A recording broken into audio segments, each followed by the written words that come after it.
മഞ്ഞപ്ര മാസമായിരുന്നു നമ്മുടെ hero pleasure വണ്ടി. നമ്മളത് വർക്കിന് കയറ്റിയിട്ടുണ്ട്.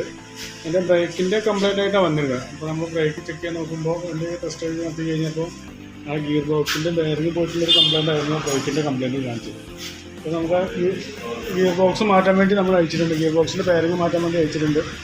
ഗിയർ ബോക്സ് ഇതാണ്. ഈ ഒരു ബെയറിംഗും ഇതുപോലെ തന്നെ ഈ ഒരു ഓയിലും ഇത് രണ്ടും മാറ്റണം ഗിയർ ബോക്സിൽ. അതുപോലെ തന്നെ ഈ ബോക്സിനോട് ഈ ഒരു ബെയറിങ്ങിന് കംപ്ലൈൻ്റ് ആക്കണം. അത്യാവശ്യം നല്ല രീതിയിൽ പ്ലേ ഉണ്ട്. അത് ക്ലച്ച് ഷാഫ്റ്റിൻ്റെ ബെയറിങ്ങാണത്. അപ്പോൾ ആ ബെയറിംഗ് കൂടി മാറ്റി റീസെറ്റ് ചെയ്യണം കേട്ടോ. പിന്നെ അതുപോലെ തന്നെ അതിൻ്റെ ബാക്കിലെ ബ്രേക്സും മാറും. ബ്രേക്കിൻ്റെ കേബിൾ ഓൾറെഡി ടൈറ്റാണ്. ബ്രേക്കിൻ്റെ കേബിളും പിന്നെ ഗിയർ ഓയിലും ഇങ്ങനെയാണ് നമുക്ക് ക്ലച്ചുമായിട്ട് ബ്രേക്കുമായിട്ട് ബന്ധപ്പെട്ട് വരുന്ന വർക്ക്. അത് ചെയ്താലാണ് ആ ബ്രേക്കിൻ്റെ കേസ് ക്ലിയർ ആവുള്ളൂ. നമ്മുടെ ക്ലച്ചിൻ്റെ ഭാഗത്ത് ഇവിടെ ഈ ഒരു ഓൾസീൽ ലീക്കായിട്ടുള്ള കംപ്ലയിൻ്റ് ഉണ്ടാകും. അതുകൊണ്ട് കൈയോടെ നമുക്ക് ക്ലിയർ ചെയ്യാം. പിന്നെ ക്ലച്ചൊക്കെ ഫുള്ളായിട്ട് അയച്ച് ക്ലീൻ ചെയ്ത് റീസെറ്റ് ആകാം. ക്ലച്ചിൻ്റെ ഭാഗം അഴിച്ചാലേ നമുക്കത് ഗിയർ ബോക്സിൻ്റെ ഭാഗം അഴിക്കാൻ പറ്റുള്ളൂ.